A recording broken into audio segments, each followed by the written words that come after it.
But I actually thought like one of my favorite ones, the like artifacts that I saw, it wasn't because I obviously had all the different sarcophagi which had the different kind of deities like imprinted on them. So obviously you had like a falcon one, which I think is like a falcon head. You had the one that was kind of like Anubis. The falcon is Horus, isn't it? Yeah, that's horror. And then Anubis is the wolf. Yeah, the dog, the wolf right? dog one. I think. Yeah, I can't remember if it's a dog or a wolf. I'm not sure. I think it's a wolf. Yeah. Did they have wolves in Egypt? I don't know. Apparently.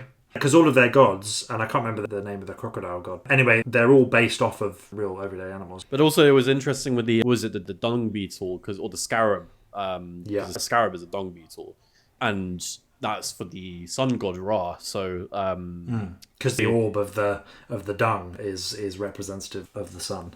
Yeah, which I thought was actually really interesting because which is a wild leap. Because I mean, you think about like the connotations of that, like in the modern day. If you saw like a beetle pushing a ball of dung through the desert, you wouldn't necessarily think, oh, that's like a representation of this god on Earth. But I guess they were what were they smoking? I mean, honestly.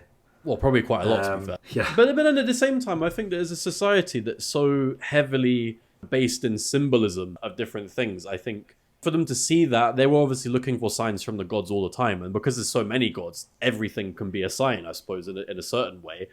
So when you look at it, like it actually kind of does make sense. It's actually also interesting, and I think this is maybe a separate episode we'll do on religion in the ancient world, because I do think there's a lot of similarities between a lot of the pre-Christianity, pre-Islam religions in the ancient world, where there's like a full pantheon of gods. There's, you have like 7, 8, 9, 10 gods in your belief system. But a lot of them actually kind of seem quite similar between Egypt, ancient Greece, and then Rome. Obviously, Rome copied the Greeks, but then in terms of Greece, you have, obviously in Egypt, you have the sun god of like Ra, and the scarab pushing the ball of dung through the desert symbolizes the sun being dragged through the day and being taken across the horizon. But then if you look into Greek mythology, you have Helios, who's the sun god.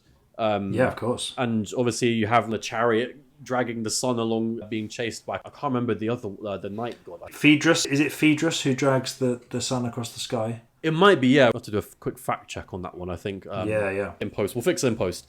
But again, it all comes back to comparative religion, doesn't it? It's the old James G. Fraser thing, the Victorian comparative mythologist, I suppose you call him.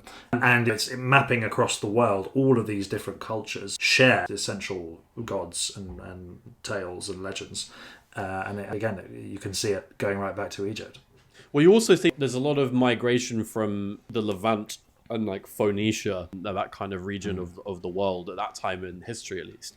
And Phoenician society, there's lots of migration from that region over lots of time into Greece and the Balkan region. So I think a lot of belief systems kind of originate near the same place in a lot of cases. But obviously where you start seeing a divergence is when the cultures really kind of split off for a long, long time. They can have a chance to develop their own kind of traditions and their own ways of doing things.